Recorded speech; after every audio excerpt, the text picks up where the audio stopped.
So this is an extension video to the warm-up video that I did a few weeks ago. I mentioned, I think it was last week, about 3 specific exercises to improve my picking technique that I was going to play slowly and speed up. And the first one is from Pull Me Under by Dream Theater, and it's a ascending lick over the E and A strings, and it goes like this, played really slowly.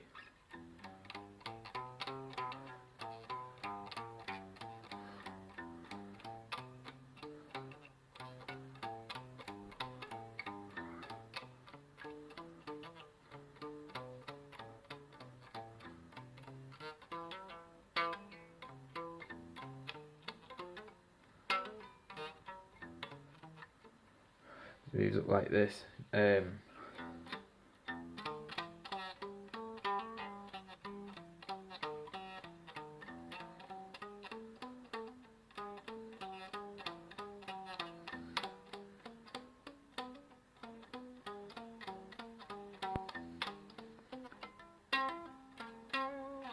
that's where it ends. At full speed, it's a lot quicker, and it takes a lot of accuracy with your picking hand because there's a lot of palm mutes in there. So I just played it,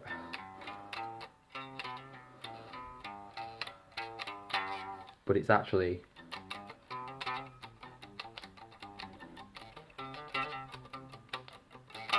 so it's going to take a lot of sort of accuracy to get those notes hanging out properly. You know,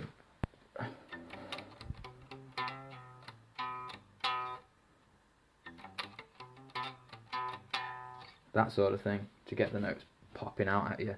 So that's the first one. The second one is a tune called White Dove by a band called Dorje, and it's the main riff in that song. There's one specific part of it that's very difficult, and it's all again on the E and A strings, but it's very technical and fast to play. The riff slowly is this.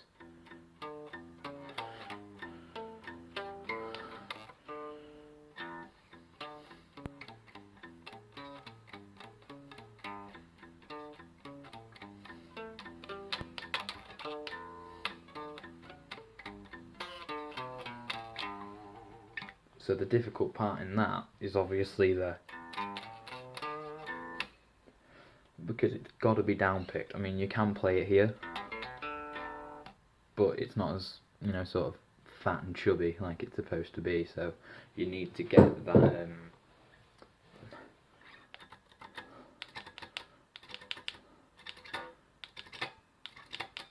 in there.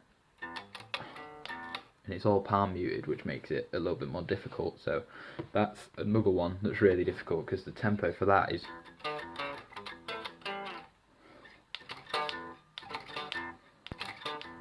so again, obviously you can tell that's quite difficult, but playing it with a metronome and gradually speeding it up will definitely help improve my picking technique. And the last piece is from Grease is the Word, from Grease, obviously. It's actually a brass part, but because I'm working on Grease in an external project, I've been asked by them to play that part, and it just runs down a pentatonic scale. It just literally runs like this.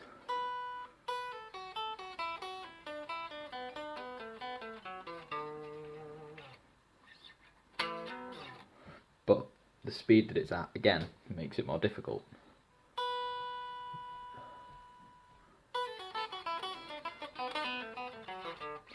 Because obviously you can see in the picking hand.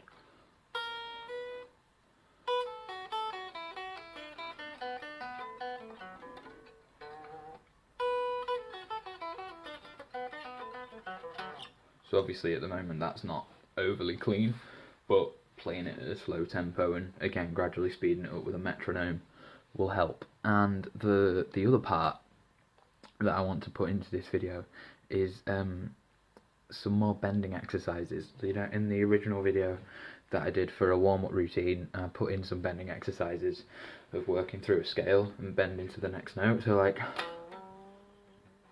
but as I've said a few times in the blog, my unison bend technique isn't great. It's fine when we're working like this, which I use a lot in Purple Rain.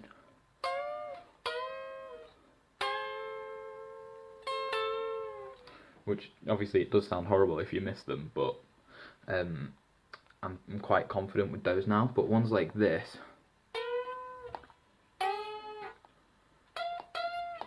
that sort of bend is a lot more difficult. And obviously the phrase in Sex on Fire, it starts with sort of double note, 2-note chords.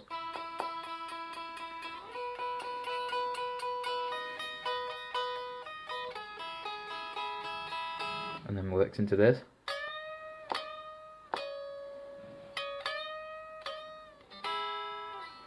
And I find a lot of the time that I'll hit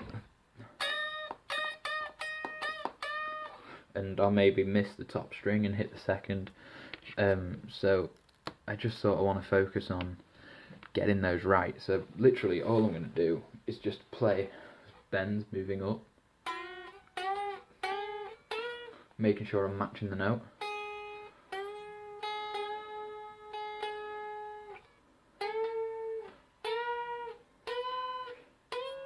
And then the same with this sort of thing.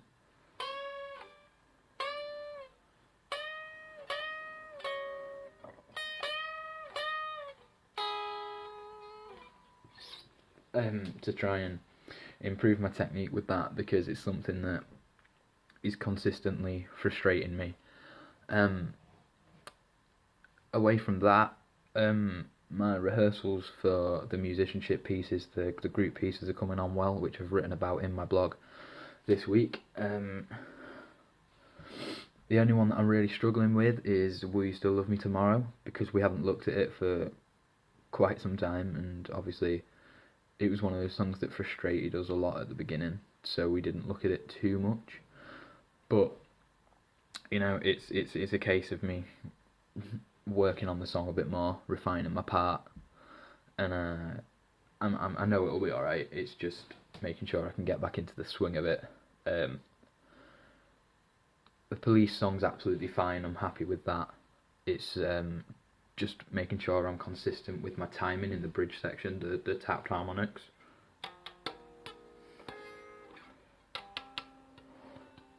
That part, making sure I'm really consistent with that, because obviously the timing in that section's very strict and important, and if you miss it, you miss going back into the punky.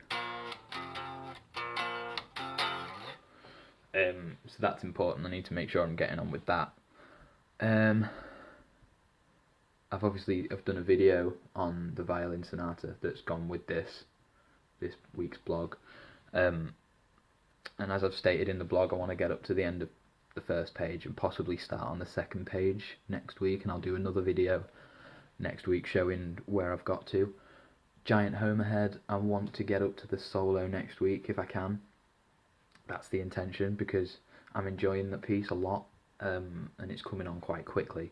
Bonzo, I am struggling with a bit, but I think it's because of the tempo and the fact that it's quite, you've got to be really specific with it. There's no room for any errors, so I'm taking my time getting that up to scratch. So for next week's lesson, I think I'm probably going to focus more on the sonata and Giant Homerhead, just to make sure I can get a bit further into them. But I am going to be working on Bonzo a lot more from next week to make sure that it's up to scratch and that I can use it in the full Tuesday rehearsal that we've got next week, or the week after. I think the week after, because next week we've got half solo, half group. The week after's all solo on the 31st, so I want to make sure I've got more of Bonzo to show that day and that I can work quite solidly on that. But overall, I feel like I'm making quite a lot of progress. Yeah, I'm pretty happy with how things are going. I need to get myself back into working on the scales and stuff. And at some point, if everything's going well with the learning the scales and whatnot, I want to start possibly looking into the theory of modes. It's not a major priority for me, but it's something that I do want to look into at some point this year, if I can, because I know that that's going to really improve my lead playing and my vocabulary for lead playing. Yeah, that's pretty much it for this update for this week, the week beginning 16th of January. There'll be another one next week. Yeah, that's pretty much it.